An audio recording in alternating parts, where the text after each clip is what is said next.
fuckers. 9, so maybe it was 8:30, 8:45, approaching 9, I think. And as we're coming up to the parking lot, we stopped at the light. We gonna plunder the fuck out of Valhalla Noticed one final time. something I should be having me an interview hovering above possibly tomorrow. I hope Ron is doing me the solid. I hope he's gonna be in that apprentice to hit me up today, but we'll see. Our first inclination was that this is a Black Hawk helicopter or a Chinook helicopter, because that's the size of it. That was the size of it, and it had these bright lights. And it was just hovering above the corner store, not very high, but maybe 20 feet above that corner store. And there's a National Guard, the National Guard, what would you call it? The National Guard. Hello, I hope this isn't Alec. And what we thought, our initial... If it is, that's fine. They're doing some kind of a drill. The National Guard's running a drill here. They got a Chinook helicopter or something. Okay, whatever. We didn't think much of it, but we did roll our windows down because we thought for sure we were going to hear the blades whipping through the air. So we roll our windows down, and we hear nothing. And when we hear nothing, we're stopped at the stoplight. We look at each other like, wait a minute. So I drive through the light, and I enter the parking lot. I'm driving. Bet The parking lot. Raging Aftermath is kind of big. And it's empty, this big parking lot, and I just hit the brakes and throw the transmission into park because it suddenly became apparent to us as soon as we got close enough that this was an helicopter. And we're both looking at it as we're driving in, still expecting it to be a helicopter. And what happened was, as I'm driving into the parking lot, this craft, which is hovering above the corner store, gently glides. It just gently glides and starts to move over my car. So I throw it in park, and we're just looking up at this thing, and it maneuvers above and in front of my car so that I could get a full view of it in my windshield. I get a full view of it. That grasp will be cool. Not exactly above us. It's Master of Armaments will allow me to be beefier. Positioning itself so that I can see the whole thing through my windshield. And then it begins to descend. It probably was about 30 feet above my car, 40 max. It was close. I could easily hit it with a rock. I'll worry about the realm shift later. I'm more focused on the Elemental Hunter. We now realize this is not a helicopter. We are in a state of shock. Our jaws are just on the floor as we're staring at this thing. Can either get a rune We're or staring at it in silence because fuck it. it's astounding. I mean, it's astonishing because there was no propulsion system to speak of, no propellers. Alright, bitch. The size of like a Black Hawk helicopter, but it wasn't shaped like a helicopter. It was shaped. It had sort of a diamond shape, and it didn't have wings. It had little stubby protrusions in the place the wings were around it. The craft had what would appear to be angular body armor, but like a grayish green wrap was black. You can really tell. And here's what was very interesting. It was somewhat similar to the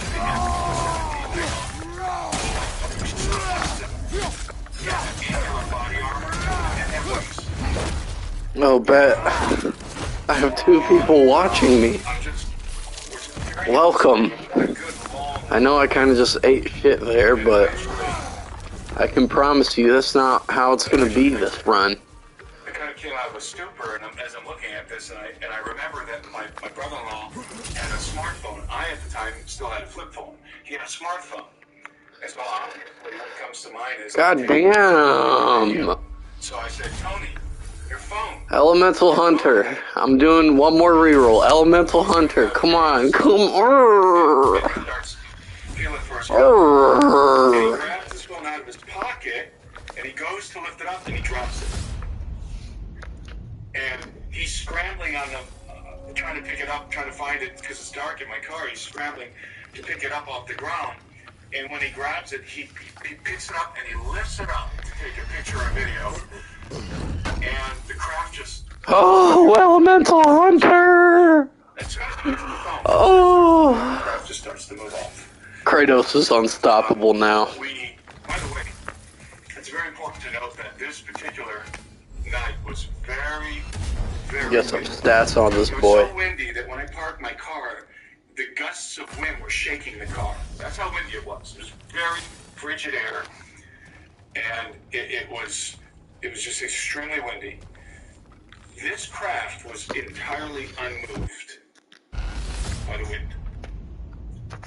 Unmoved. My car is shaking. This thing is... Take a bong rip for good luck unmoved by the wind. here in a second. As if it was in its own atmosphere. And that, I remember just remarking, like, when we got out of the car, when it started to move away, we got out of the car, and we watched this thing just move over the horizon. Someone left me.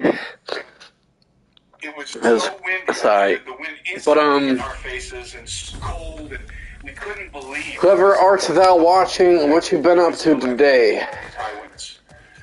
So it was obvious to us that we were looking at. What you been up to today? Technology. I don't know who was piloting it. I don't know why. I had this strange feeling that I was supposed to see this thing. That whatever intelligence was behind it was waiting. Oh, dude. Oh, this is going. Keep in mind. Broken. Conversation, me and my brother-in-law was often Broken. reverse engineered alien technology, UFOs, Bob Lazar, Taking a bong hit right now. If you got some weed with you, take a rip with me. For what seems to be some privileged people reporting themselves claiming the new 2024 assistance. Fuck you and your privilege. the S4 facility, deep underground military bases. This was the usual fare in regard to our conversations. And we were just talking about this stuff at his house in his basement, lifting weights. Here we are heading to the GNC story, and what do we find? Apparently waiting for us. An advanced aerospace vehicle. I would say that the odds are very rare. Oh my God. Very slim. That we would have a special encounter after talking about this kind of thing. It was so bizarre. I couldn't shake this feeling like I was supposed to think that somebody wanted me to see. Somebody wanted me to go. So when I talk about UFOs, Come here, bitch. That's fine. I have witnessed advanced aerospace technology. No question about it. This is not, we have 117 self-fire. This is a completely Forgot about that frost roll. technology. It is unconventional technology. Now, was it ours? We can upgrade the mountain splitter. But I'm convinced that if it was ours, then it was using unconventional exotic components derived from probably crash retrievals, and we know that that's. We'll go for that last weapon glyph after I get some juice. Contractors have been recovering from I should be able to crashed UFOs and their get something. But I know what I saw, and it had large triangular lights, which was really bizarre. Blessing of honor. I've never seen a craft with triangular lights. They were bright lights, like white lights. I remember at least one. My brother-in-law remembers two. There were probably two. I wouldn't say no to some It had a short time series out. of multicolored lights. I believe green. I want to say green and blue. I don't believe there was any red. I think it was green and blue around the fuselage. It was lit up. But other than that, there were no markings on it. I remember I was tracing this thing with my eyes, looking for the U.S. Air Force logo or something like that, or NASA or something like that, and it didn't have any markings at all. There were no markings, no decals on it whatsoever. There's no question that this is unconventional advanced technology that the public is unaware of, and that is utilizing some kind of propulsion system that is accelerated. It is not using combustion of any kind. There's no exhaust, and by the way, no sound. Vibrate your windows. If a fighter jet flies low enough, it vibrates the windows on your house. You know, that's a different kind of technology. This isn't just an upgraded version of that. This is a completely different technological path for propulsion. It's a completely different kind of propulsion. There's no question about it. I saw it with my own eyes. It's about 40 feet above my car. I got a good long look at it, and I had a witness next to me, and no, we weren't smoking crack. We were completely sober and absolutely astonished by what we had seen. Now, the story gets even weirder because it's over 20 years, it's over 10 years, and still got it. I'm writing my book Earthfront, which I published in 2020. I'm in the midst of writing a chapter called The Alien Threat. I'm talking about gray aliens, abductions, and UFOs. And I am telling the story. It's in my book, the account of what I saw in Brook Park, Ohio. I'm writing a few paragraphs of this encounter, and I stopped in the middle of it just to take a break. And what am I doing? During these little breaks in between these writing sessions, I'm sitting in my reading chair, reading Hunt for the Skinwalker by Nance and Kim Allen. That dyke. I don't remember how far I am along the book. I've just been casually reading it and writing, and then going back and reading it and writing, just to give my brain a break from writing. And it just so happens that as I'm in the midst of writing this paragraph about the encounter I just described, I have to read. As I went sat down, opened up the book, continued to read where I left off. Why does this dude always do this shit? At that very moment, I read an account. Oh, he did. Skinwalker.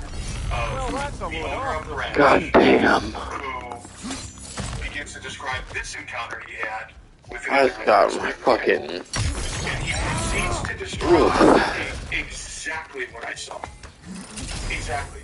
Here's my computer next to me. Breath of Pamor, thank you. With the unfinished paragraph that I'm writing about my encounter, and here I am reading this account on Skinwalker Ranch of the very same crap that I saw. It's exactly the same. He describes it in precisely the same detail. And at the end of his description, he says that he had the uncanny, and I'm paraphrasing, the uncanny feeling that this was ours, reverse engineered military craft with unconventional components derived from technology. There's my paragraph unfinished on my screen, and here I am reading this in Hunt for the Skinwalker. I have never, ever, in all my years of investigating UFOs and reading different accounts and watching lectures and so forth, I've never encountered the craft that I saw in Brook Park. I've never encountered description. Now, I'm sure they're out there. I talked to my friend Richard Dolan the other day, and he said he's heard some description. And I personally have never encountered any. And, I mean, what are the odds? I'm writing it, and I'm reading the exact same thing in the Hunt for the Skinwalker book. So apparently that same craft has been spotted on Skinwalker Ranch. It could have been completely coincidental. Certainly it could have been completely coincidental. And I'm not trying to say that they weren't, it wasn't more than a coincidence, although I'm certainly open to the possibility that maybe there was providential. Come on, stop. Providential, certainly, but was somebody in the intelligence community, or was somebody in one of these programs intentionally showing me something? Now, why would they show me something? I was unknown at that time. Not relatively unknown, I was unknown. It doesn't make sense. I was unknown. Nobody knew who I was at the time. I wasn't making videos. I wasn't making documentaries. I wasn't writing books yet when I had that encounter in Brook Park, Ohio. I had just moved back to the United States from living in Peru for a decade. I was unknown. Now, I was very interested in the topic and I have been researching it heavily. But nobody knew who I was. So the whole thing is very bizarre. So providential, I would say certainly. Was it beyond that? Was it like, was there an intentionality behind it? From human or non-human intentionality behind it? I don't know. You can elevate your wardrobe with these stylish jeans. They're made from comfy material for a snug fit. It solidified my belief, let's say, in UFOs. And when I say that, what I mean is that the craft are real, that they're physical, that it's technology. And from my, I can prove it to be so, from my perspective, that the U.S. government is in possession of exotic alien technology. That became solidified. I always believed in it. It always seemed reasonable and logical. But when I had the encounter with this technology, it solidified. It became unquestionable. And so that's sort of been the foundation. That's why people, they sometimes accuse me of speaking arrogantly. I forgot about that. That's going to be big. Well, it's because I've had a face-to-face experience with this technology. And it wasn't in a dream or a vision or abduction or anything like that. I was sitting in my car completely conscious. There was no missing time, by the way. I wasn't abducted or anything like that. It was a conscious experience, a physical experience. I had a witness. It happened. And it's simply, as I said, it concretized my belief in the phenomenon. Again, it's just almost like I'm supposed to understand that this is real and that my suspicion is correct, that we indeed have these hybridized, reverse engineered, we have these hybridized craft, advanced aerospace vehicles that are utilizing exotic components from reverse engineered alien technology. It's real. I saw it. I had a witness. And nobody could ever convince me that these things are Going to give yourself an affliction, brother. Sort of sturdy, sir. We picked up an unidentified bogey. I think you should see the replay for yourself. About other aircraft in the area or missile testing? Sir, no known aircraft could maneuver like this. Code Indigo Delta Echo 9er. Confirmed Fallen Angel, Sector 87. Mobilize Operation Falcon immediately. This is David Brinkley in the radar room at Washington National Airport. On these radar screens last Saturday, they saw something strange and unusual and at the moment unexplainable. It was not an airplane, it was not a cloud, nobody knows what it was. Oh yes, we discussed the 5-degree conference that we had with the military, and they never were able to make me a concrete report on it. There was always things like that going on. Flying saucers. Do you believe in aliens? Extraterrestrial beings? I believe in Ayla Mouse.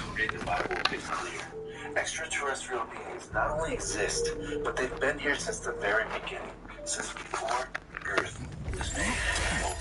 Remember you when I laid the foundations of the Earth? Tell me, if you have understanding, determined purely enough, or stretch the line to Leave your targets on the battlefield there. all the morning stars sang together, and all of a sudden, God shouted, and the stars the same is that when the Earth was created, there was a race of beings called morning stars. God sang together and shouted for joy after God created. Quote, you may two conclusions from these verses. First, that they are not referring to literal stars, but the sentient sons of God. And second, the sons of God are older than the earth itself. Nah. Because they were Give me present them to stats. primordial foundation. The motif of the morning stars Alright. in biblical paradigms is meant to convey pre-existence and preeminence. Who this? In Revelation, Jesus declares, I am the offspring of David, the bright and morning star. While writing to the brethren in Colossae, Paul affirms the preeminence of Christ. Quote, he is the head of the body of the church, is the beginning, the firstborn from the dead, that in all things he may have the preeminence. Die, bitch, die. From the dead, but over all creation. Jesus is the original morning star and the preeminent Son of God. stars, the sons of God, are children of We're dawn. going to do that real quick. The family of God.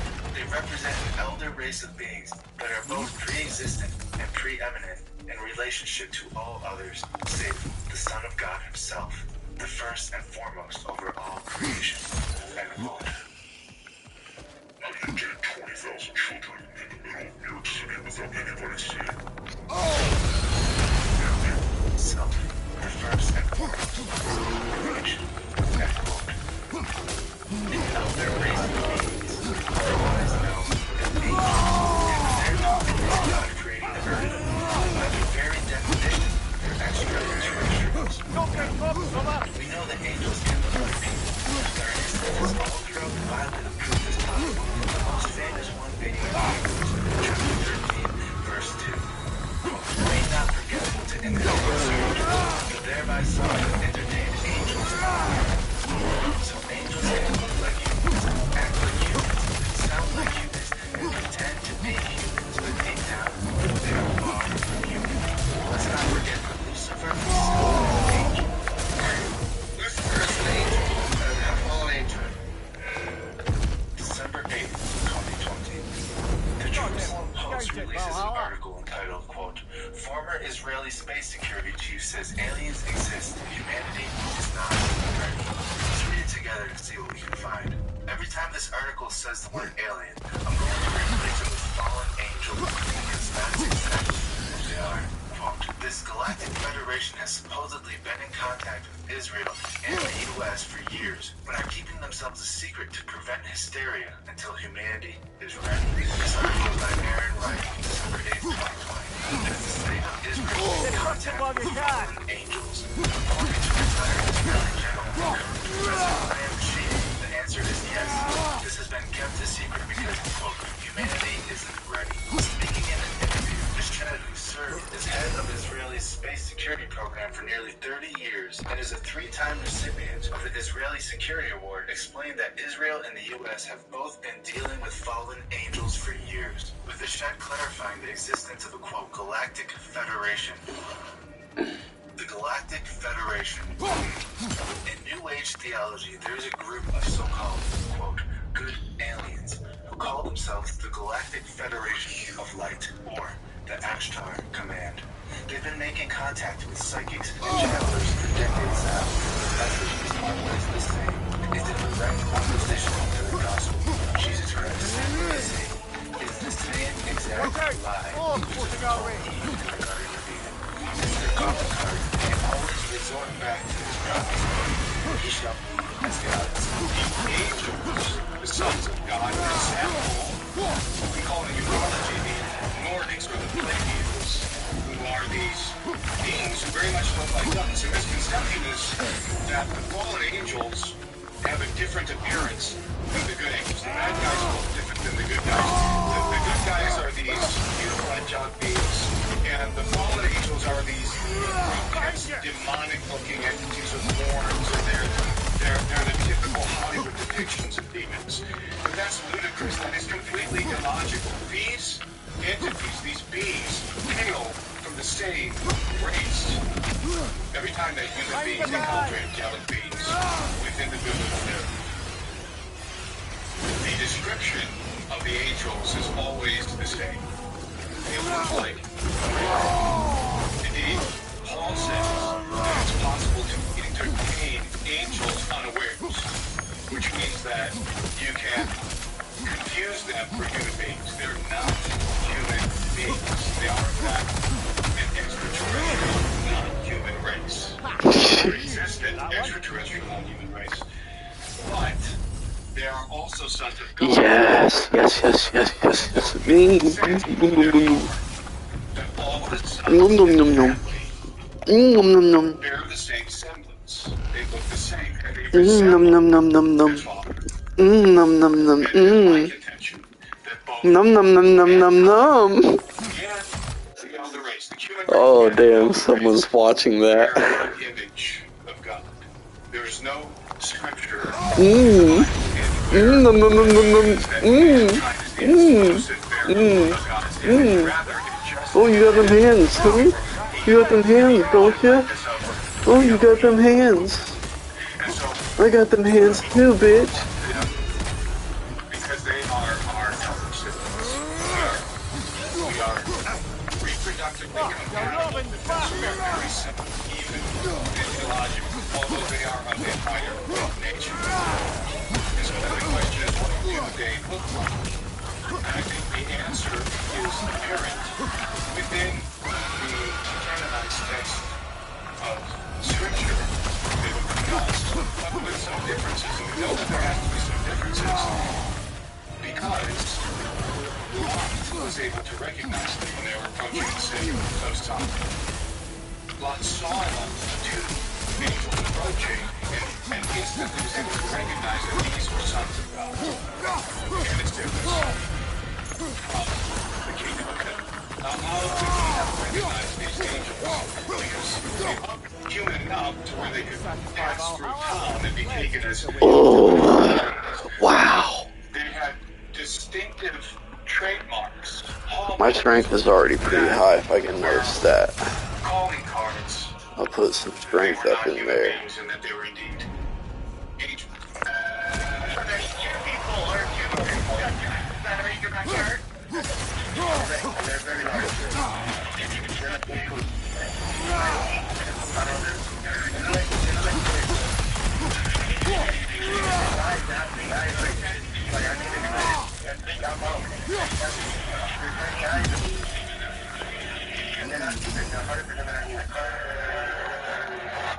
Not human.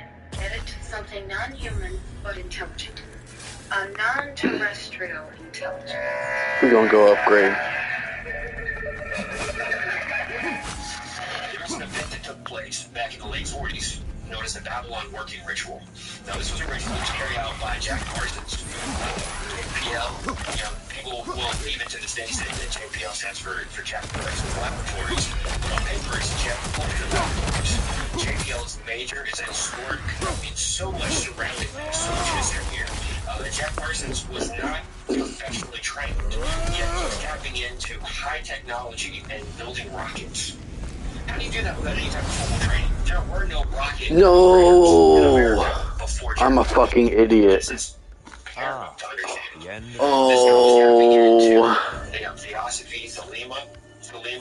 I'm a fucking idiot. He was a disciple of Aleister Crowley. Why did I do that? L. Ron Hubbard, who was the founder of Scientology. Why did I do that? L. Ron Hubbard started Scientology. Why the fuck did I just do that? Oh man, he was about to, wake up. You did yourself a favor, buddy. Now, I mention this because this is a man who writes. I'm going back. We doing the spear He again. started a religion based on science fiction. There has to be something in there where he's getting these. This time, and these ideas. He's getting these from another. I'm afraid. From that point, they ripped off a hole open in his face. And from that point, afterwards, God Killer Challenge.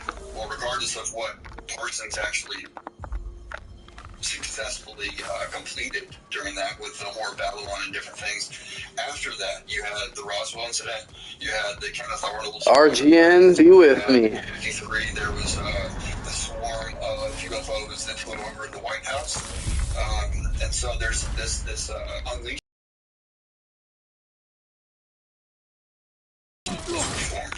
Babylon working was successful according to him. Matter of fact, in his Antichrist Manifesto, they were successful. And that a child was conceived in that act. And that there was a spirit known as Hilarion.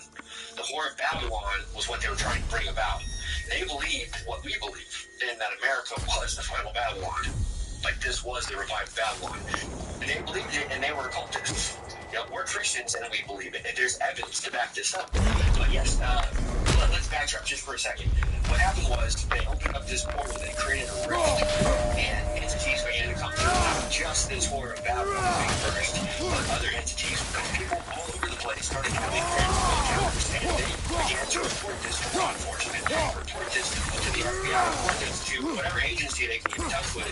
And so the federal agency said, we've got to come up with an answer for this. You know, we were not prepared for any of this. There's UFO activity, there's talk of entities and demons and winged creatures and just all kinds of weird, I mean, just paranormal demonic activity following this ritual that Jack Parsons said finally worked. They did the ritual for a couple years. It finally worked, finally stuck. And that's what a scientist does. The scientist is going to work at something. He's going to work at the hypothesis until it's proven true or false. The media is playing tricks again, using the Middle East to hide this from you. I fucking hate AI, bro. Block that shit. How many times do I have to block them? Despite their apparent success, the partnership between Parsons and Hubbard soon soured, with Hubbard absconding with a boat and personal setbacks before his untimely death in a laboratory explosion in 1952. The ritual also underscores the blurred boundaries between science, religion, and magic in the mid-20th century. Both Parsons and Hubbard, each influential in their respective fields, were deeply enmeshed in occult practices, reflecting a broader societal fascination with the unknown. It's delinquency. It's satanic. Some kind of ritual, satanic in nature. I don't know. Satanic ritual? Oh, all the time. Just as Parsons and Hubbard sought to channel otherworldly energies through their ritual, society at large became captivated by the notion of otherworldly visitors.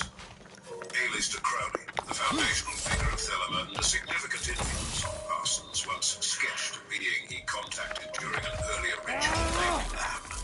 The visage of Lamb bears an uncanny resemblance to modern depictions of grey aliens, with its oversized cranium and piercing almond-shaped eyes. Good magical rituals, like those of Crowley and later Parsons, serve as a bridge between dimensions or realities, possibly connecting to extraterrestrial realms. Government testing. Paranormal activity, interdimensional communications, you name it. We stand at the crossroads of science and spirit. Perhaps we'll find that magic and mystery are, in fact, the very fabric of the cosmos. This is especially true of biblical theology. The book of Ephesians, chapter 6, verse 12, sums it up nicely. Quote, "For we wrestle not against flesh and blood, but against principalities, against powers, against the rulers of the darkness of this world, against spiritual wickedness in high places." Use a shield strike, That's brother. exactly what L. Ron Hubbard and Jack Parsons were invoking that fateful night in the desert.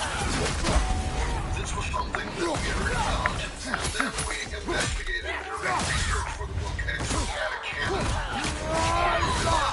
Thank you. I'm coming. In Arizona. We were curious why. When the Vatican's Advanced Technology Telescope and the Large Binocular Telescope were being built, why did the indigenous peoples of Arizona, especially the San Carlos Apaches, why did they join environmentalists in filing dozens of lawsuits before a federal appeals court to try to stop the construction of the observations on Mount Graham? The project ultimately prevailed in favor of the Vatican and NASA after an act by the United States Congress ordered it to be done. But the question remained in our mind, why had the tribal communities fought so diligently against the construction of telescopes atop that mountain? Now, I had wrongly assumed that this was because Mount Graham was a sacred place, as in preceding generations of Native Americans had lived and died on it, and therefore it was considered holy ground, something like a graveyard. But I learned later that while that was partially true, it really wasn't the big issue. The real dispute surrounded how Mount Graham is considered one of the 4 holiest mountains in the world for the Apache, and is considered sacred to all of the region's native people. And it is so because it is what we might call a stargate. In their mythos, a portal through which the star people have come since the dawn of time. And once we we understood that fact, our suspicions as to why the Vatican and NASA had chosen that mountain in particular, even being willing to face a prolonged legal battle to build these telescopes on Mount Graham, including the largest binocular telescope in the world where the Lucifer device is kept. Why would they have gone to all of that trouble? Why not just go to another mountain range and find basically the same height, the same environmental conditions? Why did it have to be that mountain? Now we came to learn another thing, and that is that the San Carlos Apache have these preserved ancient tales concerning Mount Graham and that geography, including stories very similar to biblical chronology. These legends involve a creator, a deceiving dragon that follows, an epic flood, and even a race of giants known as the Jindupids, who were judged and destroyed by God. According to the legend, a race of Indians called the Tartans lived in the valley between Tucson and Phoenix. These were just peaceful farmers, and they prospered until one day they were invaded by the Jindupids, described as Goliaths, who were so used to use toothpicks. These benevolent were led by this massive man they call Evil Ken, who allegedly came from the northeast and were headed south to their home beyond the Gulf of Baja. These giants nearly wiped out the Tartans before they ran and hid themselves underground and in the mountains and prayed to Father Sun, who then threw this huge fireball that came down to the air, seared the monstrous Nephilim into the scorched mountain rock, and wiped them out. Now, elements of that tale are obviously mythological, but it has a remarkable thematic coherence with the Genesis chapter 6. The Apache creation myth is also interesting in this regard, as a particular version involves what they call the one who lives above, who descended down over the mountain in a flying disc at the start of creation. Their myth begins, in the beginning, nothing existed. No earth, no sky, no sun, no moon. Only darkness was everywhere. And then the legend starts, before noting that suddenly from the darkness emerged a disc. One side of it was yellow, the other side of it was white. It appeared suspended in midair. And within the disc sat a bearded man, the creator, the one who lives above. Now, besides this creator who rides in a heavenly disc, there's a dragon with the power of speech that turns up, bargaining with mankind, as well as supernatural gateways associated with mountains through which spirit beings have and can come.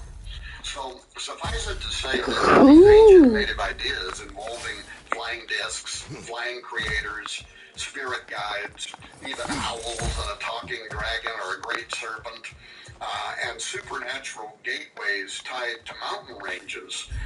This is something that began long before the Vatican cast its eyes on mountains. I have to. Think how much these legends mirror. Y'all are fucked. Including the idea that mountaintops or high towers were often depicted as places where... Oh yeah, this is gonna be a walk in the park. Nimrod, a biblical fame, sets out to build a tower whose top will reach into heaven, Genesis 11:4 says. This was the infamous Tower of Babel, and Nimrod was designing it so that the top of it extended into Shamayim, heaven, the dwelling place of God. The Jewish Encyclopedia confirms several historical facts that Nimrod, who it establishes was also identified by various ancient cultures as Osiris, Orion, Apollo, Gilgamesh, that he had built the Tower of Babel specifically to ascend into the presence of God, into the presence of Jehovah himself. And, of course, God came down and said of the tower's design that nothing would be restrained from them which they had have imagined to do, Genesis 11:6. So in other words, according to the Lord himself, Nimrod would have accomplished what he imagined to do, and that is to build a tower whose top would reach into the abode of God. Even the name Babylon implies that, echoing the North and South American Indian beliefs about towering gateways and the meaning gate of God. Oh dear God. God. Now, speaking of God, sacred locations for those old beings that can see the supernatural realm, literally onto a high place and enter heaven is really not as far-fetched as it sounds. There are numbers records including in the Bible that appear to substantiate the idea that heaven can be attained at high towers or mountainous locations. So think about Moses meeting with God on Sinai. Jesus returning atop the Mount of Olives. The 200 watchers that descended in the days of Jared on the summit of Mount Hermon. And other examples, including Jacob's ladder.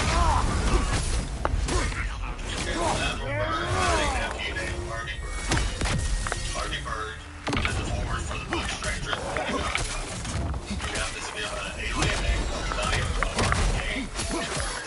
From 1957, there was a spacecraft that landed about 14 police should have been seen. There was a man standing there, and basically they asked breakdown over to this captain, or this captain, I should say, and was here for about 3 years living and working with the U.S. government. His name was Valiant Thor now.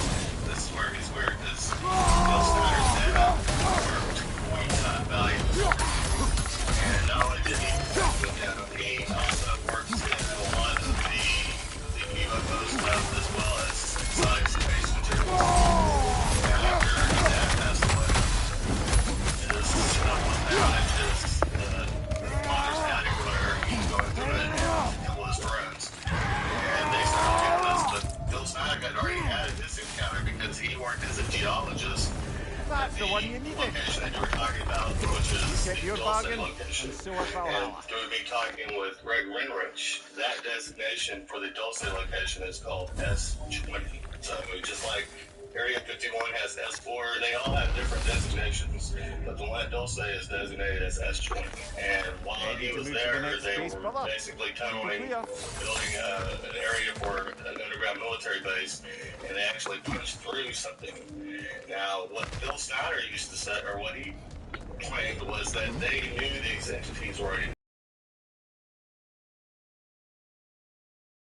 The government knew they were there, and they allowed them to go work that in such close proximity. I heard that. You shouldn't be too hard. They went down to see what was wrong with the machine that was moving.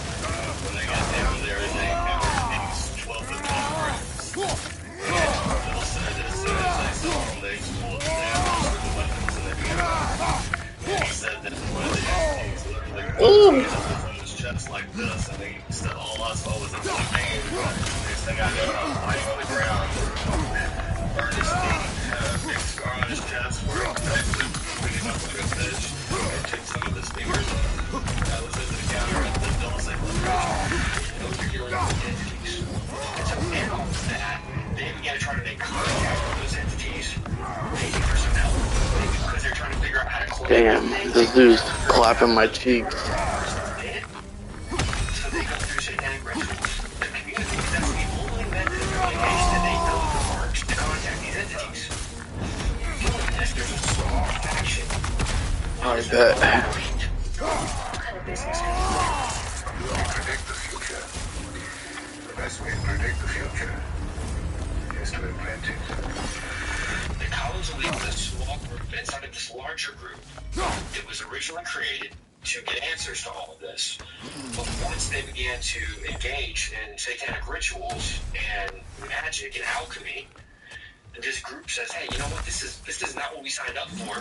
This small group raises up. It's a faction. It's a counterpoint group, which means that they're no longer in agreement with the big group. They have a different opinion. They say, we have a Christian worldview. This goes against our Christian worldview. And so they see that entities are being channeled and communicated with, and now technology is being given through these rituals to these other members of the government. So the Commons elite says, whoa, whoa, whoa, this is dangerous. You guys are really playing with fire here. We can't support this. We can't do this. And they came up with this idea that the aliens were going to take over, and that in order to protect our country from the aliens, from the entities, they believed that we needed to instate a forced theocracy based on the law of Moses. Because they thought if our country would go back under the law of Moses, that we would be untouchable from these entities. This group, this bigger group that was researching to get answers, they did not exist.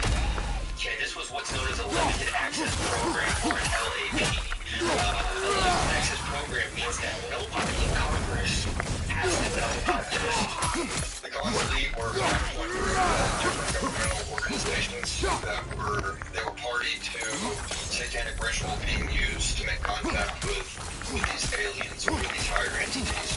And because of their Christian faith, they had the conviction that saw this taking place, and they're like, well, we should be a part of this. This is what the Bible talks about in the worship of demons and other gods, and especially using blood sacrifice and different types of black magic to be able to accomplish it. So they saw that, and they didn't want to be a part of it. They also were able to tie this back to what Jack Parsons and Malcolm Hubbard did in the desert in the late 40s. You've got literally just the group, and maybe a director knows about it. Nobody else. It's completely classified. It's top secret. It's under lock and key. But I want to mention something. One of the bombshells that we dropped was that there's a declassified federal document. Anyone watching this interview can go find this document. It's on the FBI vault. Document 6751 is a document from the 40s. It was written by a prominent member of academia, and it was submitted to the FBI. Guess you're not done with me In yet. this document, they indicate that entities are not space aliens. That they're interdimensional or extra-dimensional entities that are crossing over from a plane known as the ethereal plane. Now, we know, as researchers of the New Age movement, we know that is where the ascended masters are supposedly said to be on a high level. This ethereal plane is very popular. When you talk to people who astral project, people who channel, people who are remote view, people who want to tap in or go on a trip, an ayahuasca trip, a DMT trip. Ayahuasca, different trips, DMT, that does allow you to cross over, or allows a person to cross over into those dimensions. Outside of that, the satanic ritual is proven to be the most effective, and from the research that we've done, the people that we've interviewed, that seems to be the constant. That's like it's a guarantee you're going to make contact if you do this. Now, the federal government had this document in the 40s, and language was used in this document that came right out of the playbook of theosophy. Now, the guy that received this document, this is so crazy. Yeah, the federal agent receives the document, and look, the FBI is constantly bombarded with phone calls and letters and emails. They just can't deal with all of the propaganda from our citizens. People make stuff up, and it's nothing is real. So the FBI has to be really careful what they accept and what they don't. This is back in the 40s. So the guy that receives the document, he recognizes that this information was received through paranormal means. Matter of fact, the language used in the 40s was supernormal. That's the old way of saying paranormal, supernormal. So he says that all this information was received through supernormal means, therefore we need to discount it. It's not valid information. Now that's the headline that he put it in. It's like a cover letter. If you really believe that, why did they classify the document?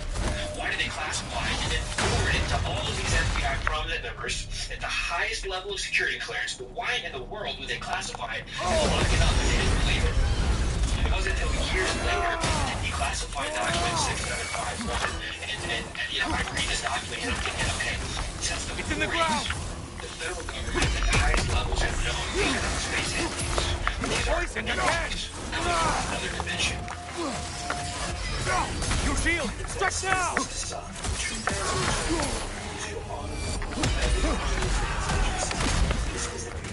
No, get off of me. Very mysterious shiny light at the base of what is puzzle. This pilot was Barack Obama God damn. And he's seen one firsthand. Unbelievable. Oh, it was.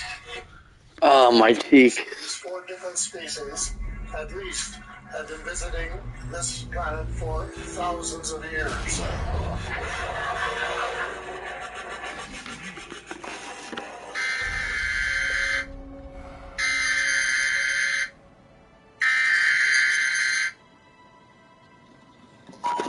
Gotta get my fucking head out of my ass. This message is being broadcast by the Department of Defense at 2 a.m. Eastern Standard Time. Multiple unidentified objects were confirmed to have entered the Earth's atmosphere. It is speculated that these objects are of extraterrestrial origin. Continue to carry out the following instructions. This is not a drill. I repeat, this is not a drill. At this time, close and secure all possible entrances to your home. Turn off all electronic devices. Without any windows. Close yourself in a room that has minimal distance with no windows. Do not respond to anyone or anything outside of your home, no matter how you may sound. Do not attempt to investigate any light or noise outside of your house. Do not look in the mirror or any reflective objects. Remain calm at all times. Gentlemen here for the UFO Space Expo. Coming up on UFO Media Live, I'll be taking a hard look at some compelling new data.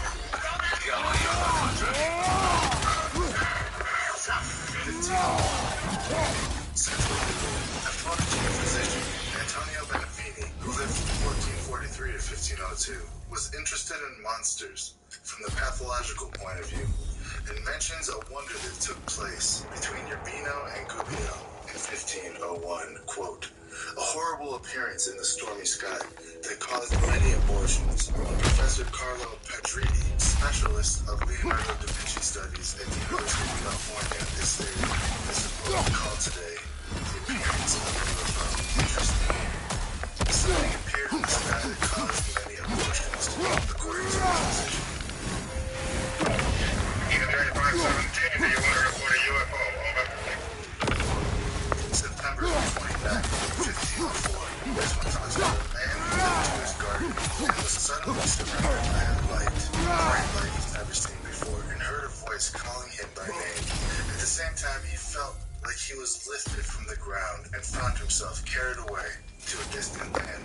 He was thrown into a trance, and an apparition that he took to be Mary told him to make the public fact that she wanted a temple dedicated to her, and it was completed in 1513, consecrated 1528. A priest named Simon Casabel wrote in 1601 about the adventure of the Holy Scientists have confirmed that there was a UFO landing in the Pacific Ocean off the coast of Hawaii.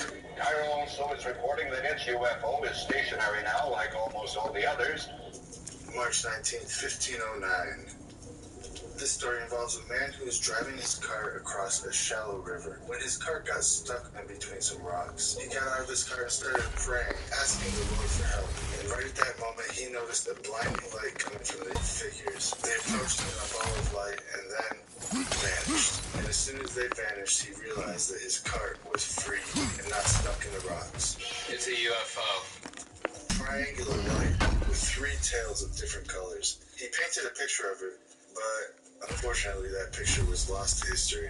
But according to a Benedictine chronicler, Michelangelo saw a, quote, triangular sign one calm night. It resembled a star with 3 tails, one silvery, the second one red, and the third one fiery and bifurcated. November 8th, 1517, Romania. According to a 17th century chronicler, quote, great blue sign shining like the face of a man appeared in the sky. After some time without moving, it, quote, hid itself in the sky again. April 1518, Yucatan, Mexico. A Spanish conquistador from this, quote, on this day, the witnessed a big miracle, and it was that there appeared a star above the ship after sunset, and it moved away, emitting rays of light continuously until it was above a town or a large village, and it left a trace in the air and lasted for 3 long hours. First kind. It's a UFO.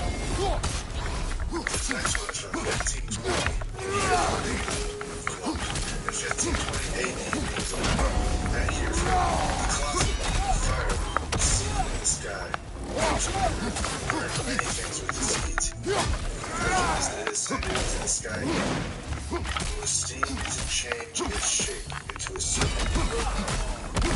What you're saying, three of you witnessed this reported UFO. 1521, Spain. This one involves contact with an alien being. A doctor was in contact with an alien being named Ezekiel. Not Ezekiel, just Ezekiel.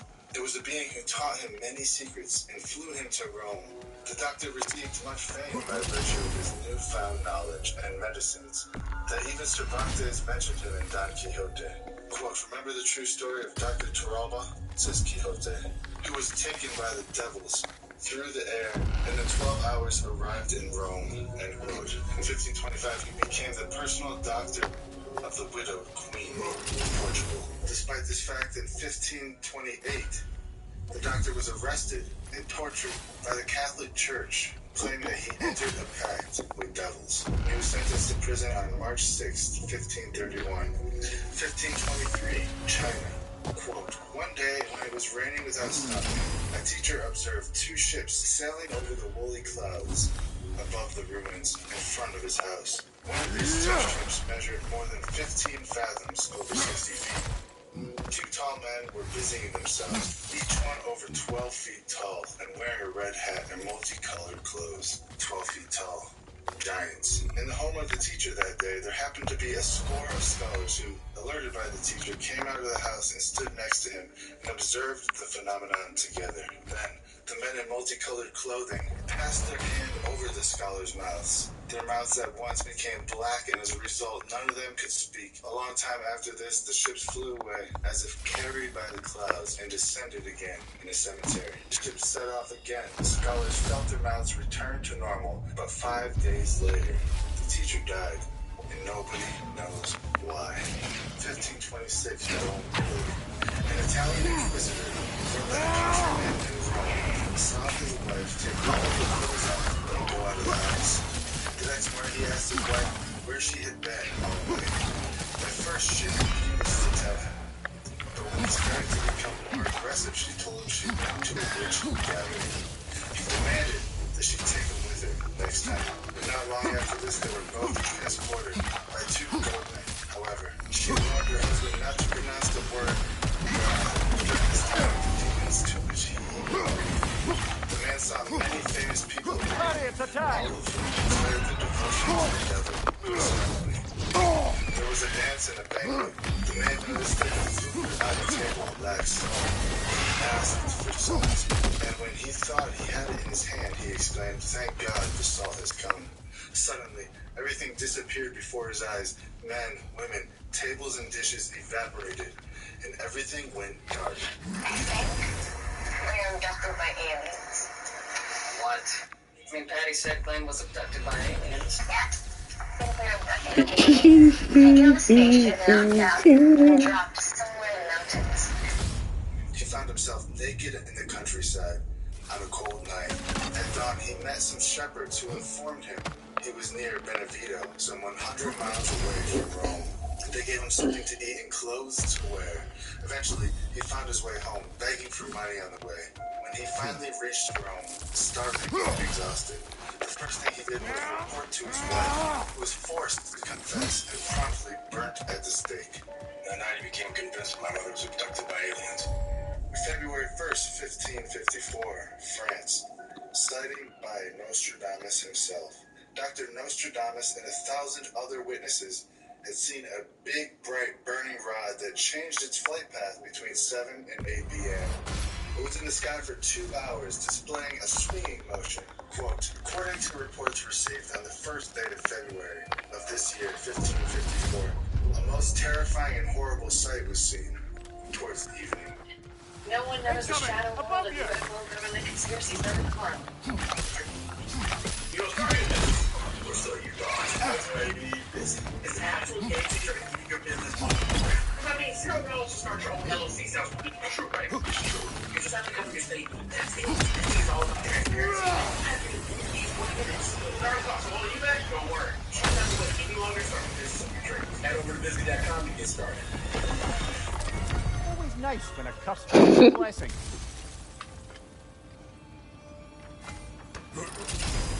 apparently between 7 and 8, which I am Oh, told dude. is Marfell. The game loves me. At St. Thomas by the sea, such that near the Valhalla's got a a great bounty on fire that one. did come from the east and make its way towards the west. This fire being very great, it by all accounts looked like a great burning staff. It gave out from its wondrous brightness and flames and spurred out with glowing iron being worked on by the smoke. And such fire did sparkle brightly, glowing aloft like silver. Over the next Jacob floated in the sky. Very fast looking fire with a great roaring and crackling thunders did. And as that of one heather intended, mighty wind and slowly, over the course of 20 minutes, we turned until we saw it passing over the region. Then it turned south high over the sun, and the fiery steam that it created retained its fiery color for a long time, and cast fiery sparks all around it like rain. This sight was much more terrifying than human tongue could say or describe. On top of the 9/11, they could have either been abducted by aliens or got planted. They've been working on this since the beginning of time. It didn't work in the Tower of Babel, or it did quickly. But here we are today. Where are we today, and what happened between then and now? Well, what we find out is that one of our contacts, Standeo, by the way, Tom Ward gave us a great endorsement of Standeo. Tom Ward, before his house burned down years ago, he had this big newspaper article from the UK, and standing on the cover with these other elite doctors and scientists, it's Standeo. And they're giving him credit, and the UK public knowledge that he's working on anti-gravity craft. The film that we did called The Hollowworth Chronicles, did a whole segment in that film called Operation Hijack. This was a joint task force between the American government, the British government, and the Australian government, headed by the U.S. and Admiral Byrd. They go down to Antarctica, and what turns into a UFO battle. And their big plan got cut in half, and they had to come home early because we lost men, we lost ships. There's stories of UFOs coming up out of the water and just cutting ships in half with laser. I mean, just crazy stuff that you only see in movies. What's fascinating about this is that this was a joint task force with those same three governments that are now working together with Standeo. The British, the American, and the Australians working together on alien technology yet again. Years after Operation High Jump happened, Standeo was working as a secret agent for the FBI in Australia inside of the deep underground military bases. And he said while he was in the program, he knew about the deal with Eisenhower. Oh, that's fine, boy. You gonna taste that shit. President Eisenhower had made a deal with what they called alien entities. I believe that the evidence was that's taking place. These two events happened 1 year apart. The first one happened at Edwards Air Force Base, where Eisenhower disappears, and they call it a media blackout. It's very similar to when Hillary Clinton and President Obama disappeared and were at the Bilderberg meeting, but nobody knew where they were, and the media blackout was right down, right? Well, something similar happened here, where Eisenhower is no longer on the radar, and they come back later and say, oh, well, he had a mental emergency, and so we had to go seek a technical leader. Now, that happened, and a year later, we have the Holloman Air Force Base event. Now, the thing about the Holloman event was that they weren't there witnessing it. Holloman is where they were out on the landing strip. How that axe tastes. Landing, meeting with him, meeting with President Eisenhower and others, and those UFOs took off. Now, there were eyewitnesses who were forward. I was just talking about this with Jack Riley because he found that video getting this is before the internet was doing its thing. In the 90s, there were videos that were recorded, VHS tapes. Some of these disclosure engagements, I don't know what you want to call them. Either men that were there were decorated men from the government, and they were speaking out that yes, UFOs were landing and taking off at all the Air Force Base. The Air Force insisted we had serious problems, serious problems. Chief Scientific Consultant of Project Blue Book is Professor J. Allen Hynek, head of the German Observatory at Northwestern University. He took on the assignment 18 years ago. He talked with Joseph Wishman of CBS Reports. Is it in the realm of possibility that there are spaceships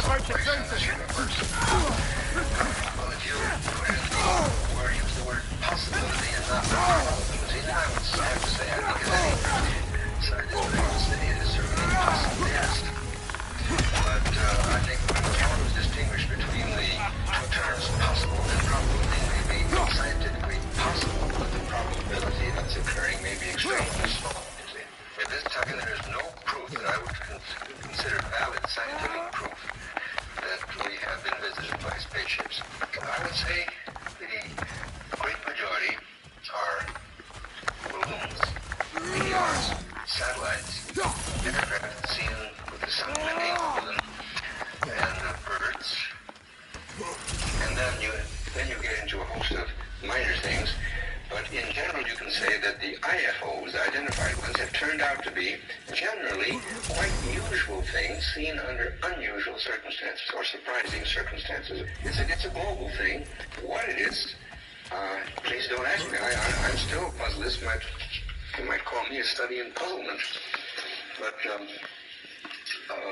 that among the tremendous noise or static or crowd or whatever you want to call it, a tremendous number of unreliable reports that are easily explained, there is this residue of most interesting cases that intrigue me in the same way that a good mystery story intrigues me, and I'd like to get the solution. I don't think it is space people, although I would be delighted if it turned out that way. Because as an astronomer, I think it would make astronomy even more interesting than it is.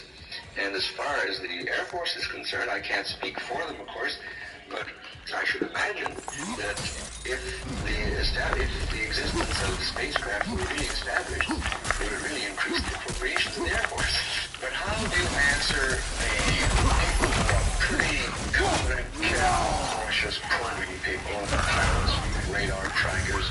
Those are particularly the people that I like to talk to, because they understand what angular rates are, they understand scientific terminology. I can ask them what was the altitude and azimuth when we first saw it, what was its azimuth and the altitude when it disappeared, what was its angular acceleration.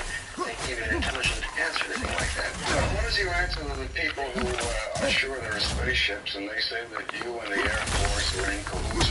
First of all, this business about being cahoots is just downright nonsense.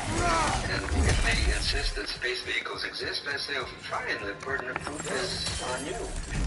This is going to lead us right into Ray Boucher. Ray Boucher is now bringing all of this current. You know, we're no longer dealing with 1940s or 50s or 60s. We're dealing with, you know, our lifetime, and this is where it just hits home. Ray Boucher is an ordained minister. He has been a Baptist minister, a Lutheran minister, and he's also known as a Lutheran exorcist. We're very particular about who we work with and who we yoke up with in ministry. And after talking with Ray and looking into him, he is extremely biblically sound. His theology is right in line with the scripture on all the majors that would matter. And so we did some homework on this guy. Tom Learn, Derek Gilbert, everybody that we talked to, people that I'm not even going to name, people that we talked to off the record, everybody kept saying, including Derek Geisinger and Chad Riley, they all said you got to talk to Ray Boucher. They said he was met with by two members of the Department of Defense because of his unique background as a minister, as an exorcist, and as the head of the MUFON for his state, which is Nebraska. This is a guy who was heavily involved in the UFO community back before the internet was a thing. He would go to these meetings, he would read up. I mean, back then it was like a videotape was like $60, like a documentary videotape. You paid $60. I mean, these were the days before the internet, before YouTube. Information was hard to get. Ray Boucher was heavily involved in the UFO community back in the day. And so being the head of MUFON and also for his state, and also for being a minister and an exorcist and a UFO advocate, you know, a UFO truth advocate, these two made contact with him from the DOD, and they said, we really need to meet with you because of your unique standing. We need to meet with you, and we need your, basically, we need you to consult with us about what some of this may be.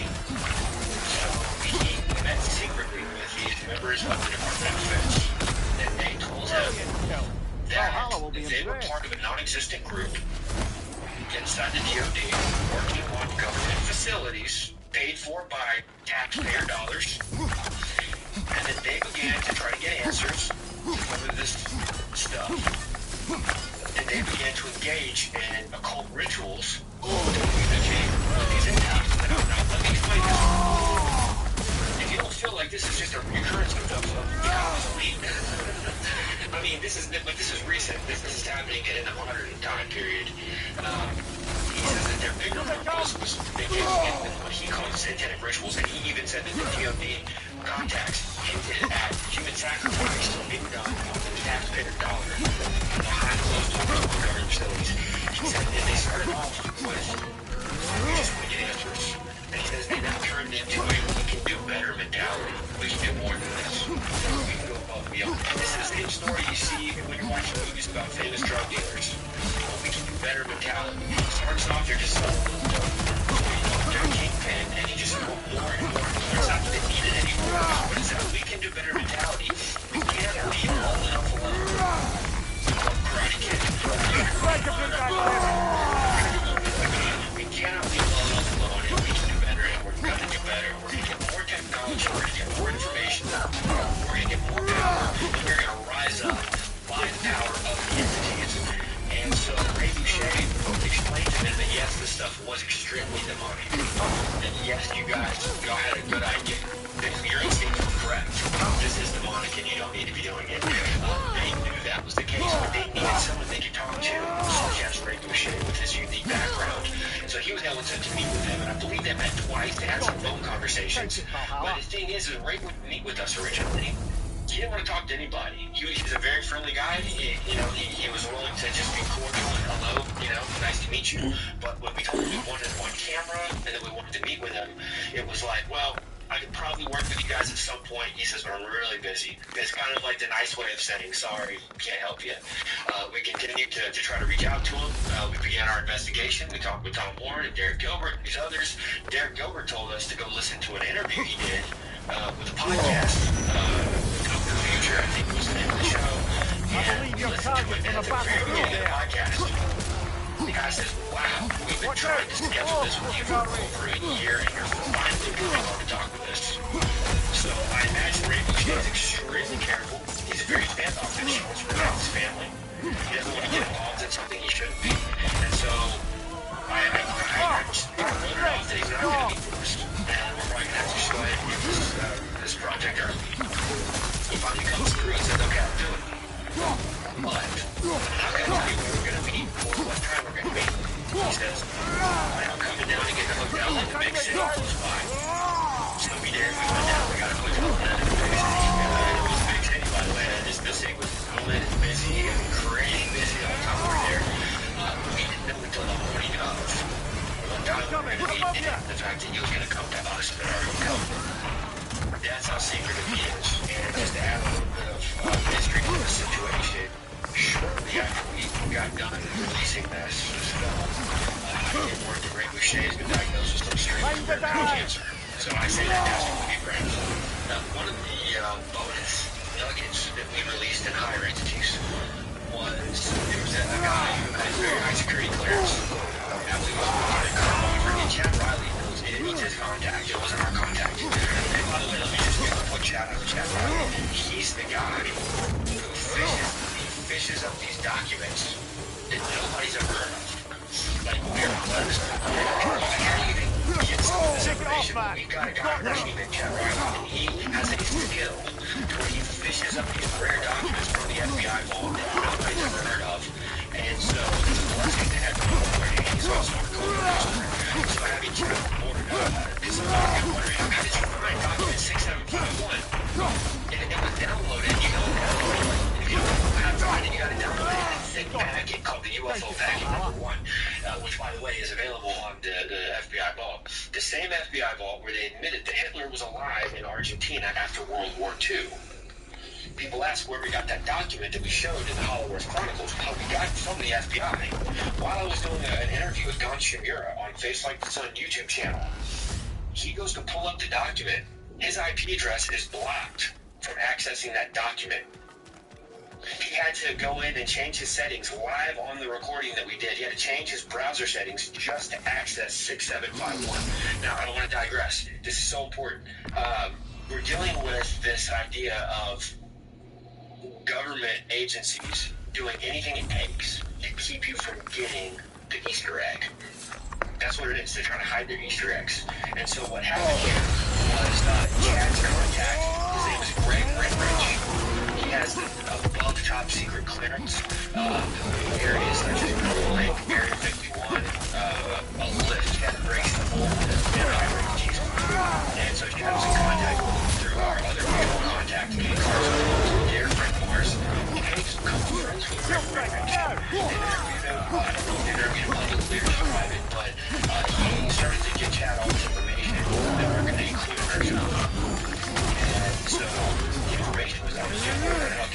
information away here in a second, but I wanted to say he was supposed to be in our throne. At some point, he decided he's going to fulfill most face of the earth and back out. And so we're trying to get answers like what's going on with Greg Rich because it we needed him. This guy's been down in the underground bases with the entities. See, Stan Day didn't work directly with entities. His colleagues worked with the entities. So Stan's was hearsay, trustworthy hearsay, but he didn't work with the entities. This guy, Greg Renrich, worked in the base with entities that called themselves the Nephilim. They were 9 to 10 feet tall entities, and they told him that they were preparing for an intergalactic war with God, and that they were going to win. They believed they were going to win. Furthermore, Greg Renrich is on record saying that he had to sign an affidavit before he could go in this facility, that he would even use the name Jesus, even as a cuss word, in this deep underground military base. And this goes right back to what Joe Jordan says, is that all hundreds of cases of alien abduction completely halted at the name of Jesus being proclaimed. Even if he stubbed his toe, as a cuss word, he couldn't say Jesus. Probably we mentioned this in the film. But he says that today we're going to make this demon storm, we'll call him something else. So we can, in the world standards, we can call them aliens. In the world standards, we can call them ascended masters, like beings. Give them a name. But scripturally, I'll go back to the same beings that were depicted in Genesis 6. What's your credit card debt balance? If it's $10,000 or more, here are 3 easy solutions you can start implementing today. Number 3 is an absolute game changer. Number 1, tackling your credit card debt is understanding how much debt you actually have and how long it can follow you around. If you're only making minimum payments, or falling behind, minimum payments could literally keep you in debt for decades. $10,000 in debt can take anywhere from 14 to 26 years to pay off if you're only paying the minimums. And that's just $10,000.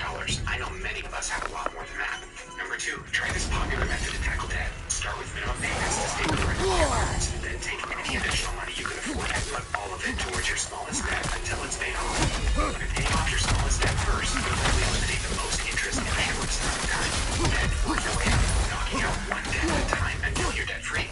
Number 3, and this one is a game changer. Anyone with $10,000 or more in credit card debt or personal loans, they Same beings that were depicted in Genesis 6. What you really need to do to get a handle on the UFO thing, strangely enough, is to do your homework in Genesis chapter 6. And I want you to notice the first 2 verses, and I want you to pay attention that the first 2 verses are a single sentence. Many people stumble because they don't realize it's a single sentence. I'll see why what I'm getting at in a minute. Genesis 6, verse 1. And it came to pass, when men began to multiply on the face of the earth, and daughters were born unto them, that the Benai Elohim, the sons of God, as it's translated, saw the daughters of men, that they were fair. And they took them wives of all which they chose. 1 verse. Now the question is, this strange phrase, sons of God, that could mean anything to us. Let's find out what the text reading means, sons of God. What it is in the Hebrew is, remember, Hebrew goes from right to left. So if you're watching the slides here, remember, all languages go towards Jerusalem. Nations that are east of Jerusalem go from right to left in the language. Nations that are west of Jerusalem go from left to right. So just bring so Hebrew, Aramaic, Arabic, Sanskrit, right? They go right to left. Anyway, so if you're reading the Hebrew, you recognize it goes from right to left. Benai Elohim, the sons of the God.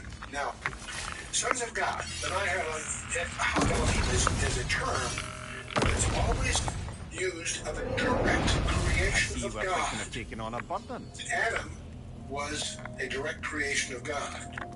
You and I, in the natural, are not. We're sons of Adam. That's our problem. That's what the Romans is all about.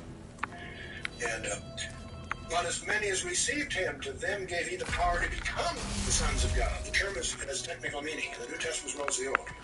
In the Old Testament, this term in the Hebrew, in Job 1:6, Job 2:1, Job 38:7, is always used of angels, because they are a direct creation of God. In the New Testament, also in 20:36.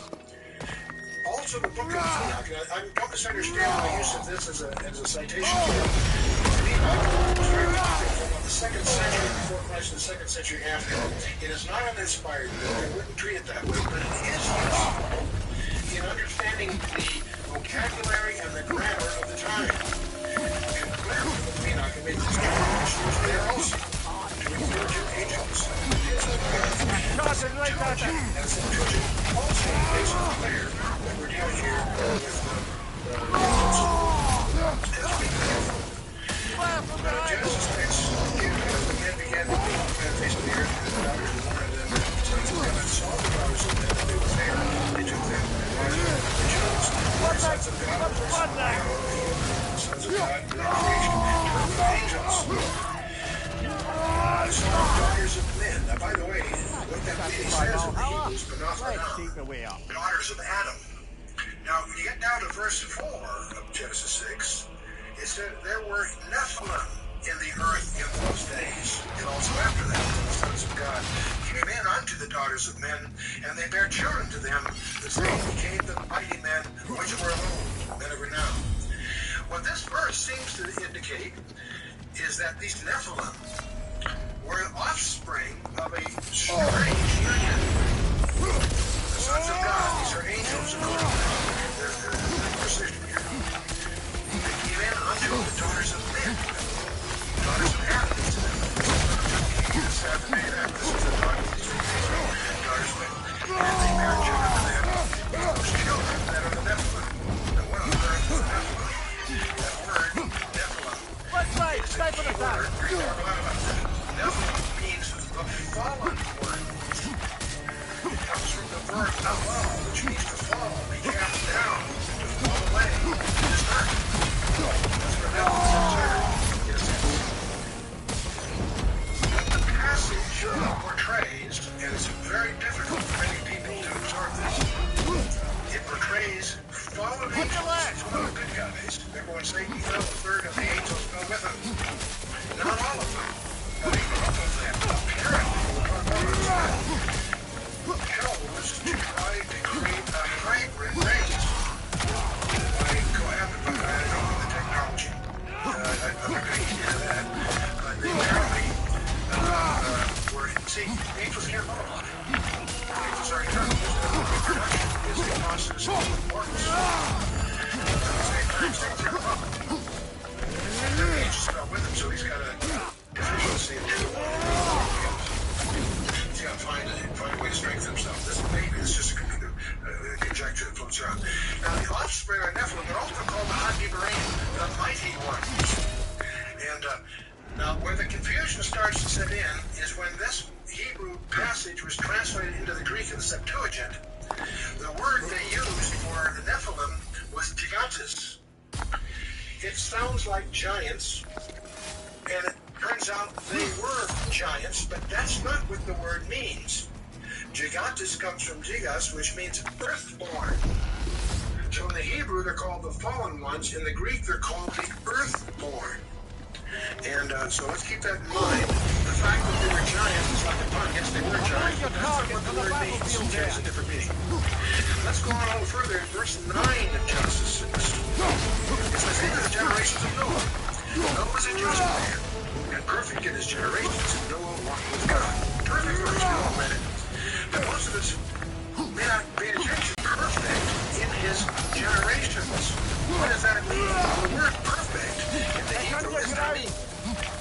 What it means is without blemish, sound, healthy, without spot, unimpaired.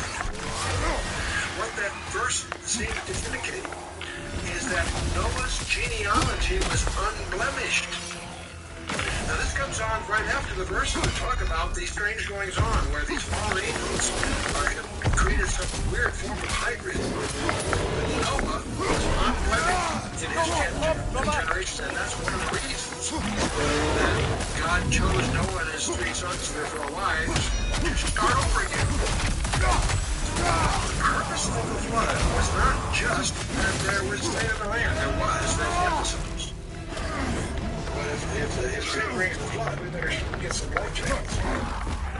You know, there's something far deeper going on. That's what I want to sensitize you to. When you do your own study, you come to your own conclusions. I want you to recognize that there's something much more profound that God mountain that God was solving.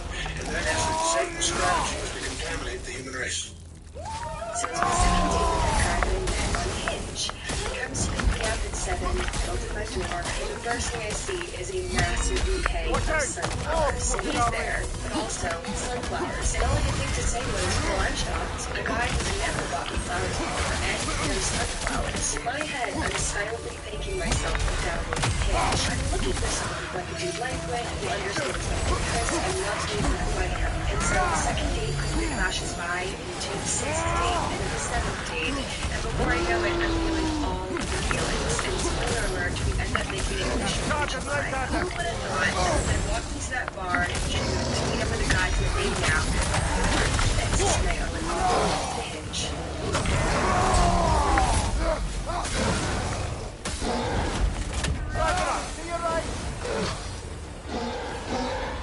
Family, the human race.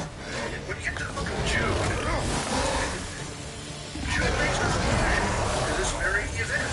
Jude verses 6 and 7. Verses 6 and 7.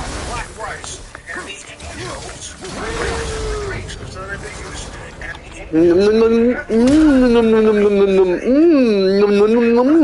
their own habitation.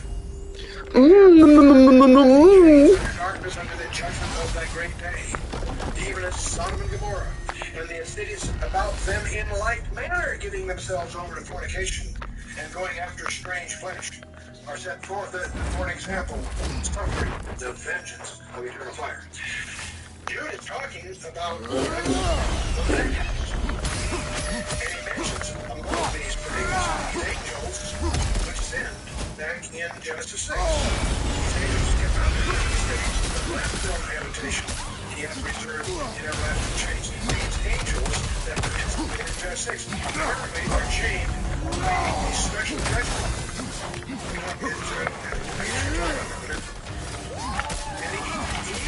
And something else here. He makes an appearance in the sins of Sodom and Gomorrah in the sins of these angels. Forget that. They are doing that which is unnatural. Even Sodom and Gomorrah in the cities out there like they are giving themselves over to fornication and going after strange flesh are set forth an example of something that is eternal fire. He's using that as an additional exemplar of what made the angels do. The angels went after strange flesh, so that Sodom and Gomorrah reserved a special judgment. Follow me? That's one calculation. Well done, habitation, and going after strange flesh is the illusion here. Let's turn to 2 Peter chapter 2, verses 4 and 5. 2 Peter, in Peter's second letter, he says, "For if God spared not the angels that sinned, but cast them down to Tartarus," which translated hell in your English Bible, the Greek word is Tartarus. It's the only place that word appears in the Bible. I'll come back to that. If God spared not the angels that sinned, but cast them down to Tartarus and delivered them into chains of darkness to reserve their judgment, and spared not the world but would save them. So Peter has a couple of things here. Angels that sinned. And the reserve of people final judgment. And spare not the other world to save them. He defines that event in the days of Noah. So he not only confirms Genesis 6, but he also links it to the days of Noah. The problem with this word is it doesn't appear anywhere else in the Bible, but it does appear in Greek literature. It's the Greek term for the dark abode of woe.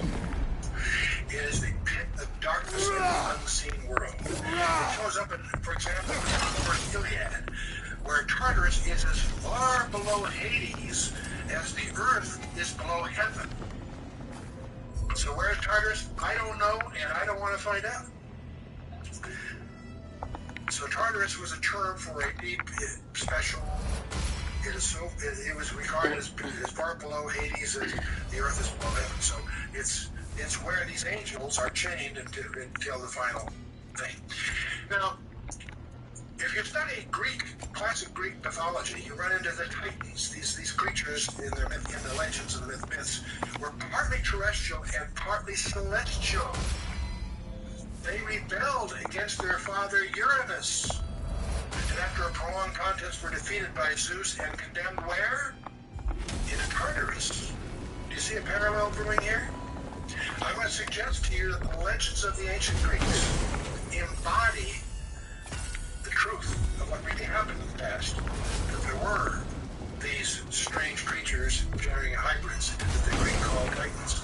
And isn't it interesting the way Hollywood is beating this drum about the return of the Titans? Thanos, the Mad Titan, Sam Worthington, who was in Clash of the Titans and Wrath of the Titans, started a movie last year that went straight to Netflix called The Titan, and the new Godzilla movie where they have rebranded them. They're no longer Mutos, which is what monsters of unusual size are. They've rebranded them as the Titans, the original and rightful rulers of Earth, because again, presenting them as Titans, the original and rightful rulers of the Earth. The Titans are still around. With that area of the last Clash of the Titans, that they are somehow still influencing things in this Earth.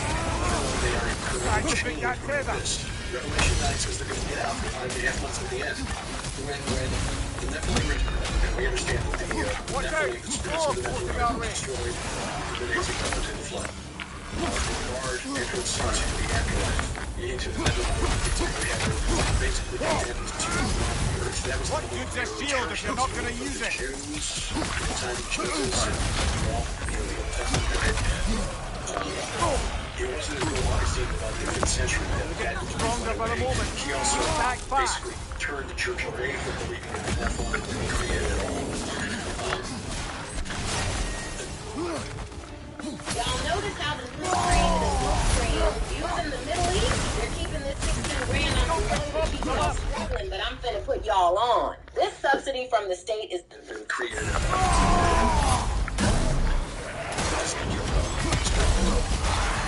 His book Nephilim, which was a novel that got me down this path. I'm going to work about the media right now. But I think Ezekiel 39 Oh, make it on, young is a leech. clue. You gotta understand the worldview of the prophets to understand what Ezekiel was writing. Ezekiel 39 is writing about the culmination of the Old Testament and God, the Old Testament Antichrist figure. Okay? He's the figure that John in the book of Revelation calls the Antichrist. That is the same war that eliminates the Battle of Armageddon, which is fought for Israel from burial of Magog, the forces of Magog. The Valley of the Travelers east of the sea refers to east of the Dead Sea, and it would block the travelers. The key is understanding that travelers in the Old Testament concept, in the Old Testament world, were spirits that would travel or cross over from one plane of existence to another. In other words, the realm of the dead to the land of the living.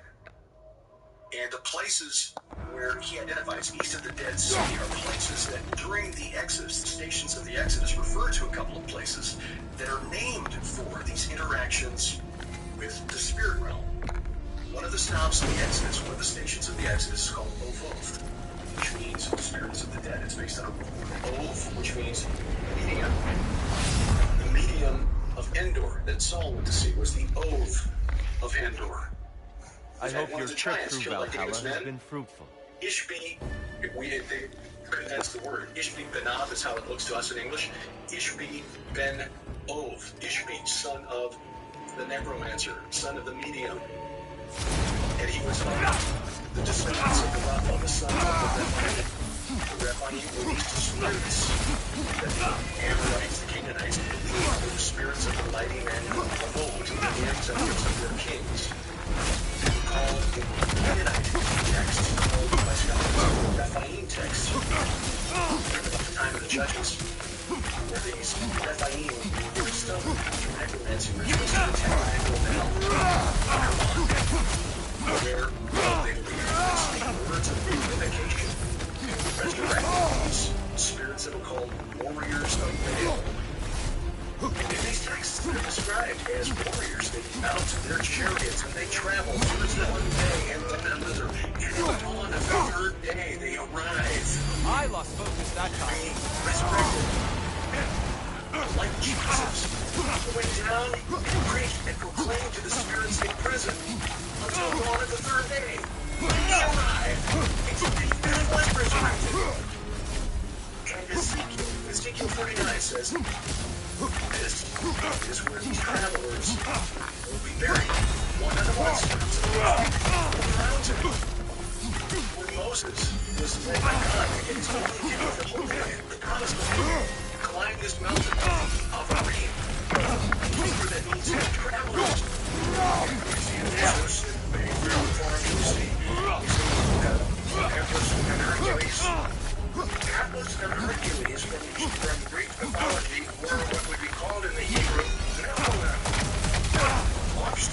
intermarriage between a god and so these legends we see in the Sumer culture, in Assyria, in Egypt. I'll show you a few things. In the Incas, the Mayan, the epic of Gilgamesh, in Persian mythology, and certainly Greek mythology. Most of us, Hispanics and Western civilization, are familiar with. Also in India, the Maldives, and South Sea Islands. Every one of these cultures, and the American Indians, every one of these cultures had legends of the dark stuff. These people would take these gods or demigods, whatever, came and cohabited with them and produced I discovered from some apparent experts in the American Indian culture that this business of holding a hand up saying, that's fine. But what apparently was practiced when they met a stranger was the whole creative figures. They had a terror of this weird couple. And if you go to the rise of Chaco, New Mexico, where they exhibits there that you can you actually find the fears of 6 a.m. and as part of that. I came across something else that the Plundering Indians have an account that Bill, remember Bill, Cody, he wrote his autobiography in 1960. It's popular. But there's an interesting quote in his book by Buffalo Bill, published in 1940. He said, while we were in the sandhills scouting the Niobrara country, many flying Indians brought into camp some very large bones, one of which the surgeons of the expedition pronounced to be the thigh bone of a human being. The Indians said the bones were those of a race of people who long ago had lived in that country. They said these people were 3 times the size of man, and they were so swift and so strong that they could run by the side of a buffalo, eat the animal in one arm, tear off a leg, and eat it. I don't think of that. It was autobiography. It was 1920. I don't think he was smart enough to pose as such, but it is an interesting allusion to Indian legends. In the early documentation, they always speak of the flying god of action. That's been very practiced in many of the ancient monuments of a man with a bow, perhaps, and the wings. You see this, example but if you go through Egypt, this is a snapshot in one of the tombs, or I think around the second, you see all the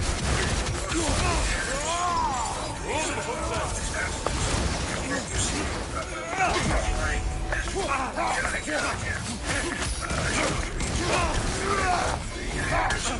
many of these monuments, you look up there, you always see the flying disc, sometimes with a snake involved. And you see again and again.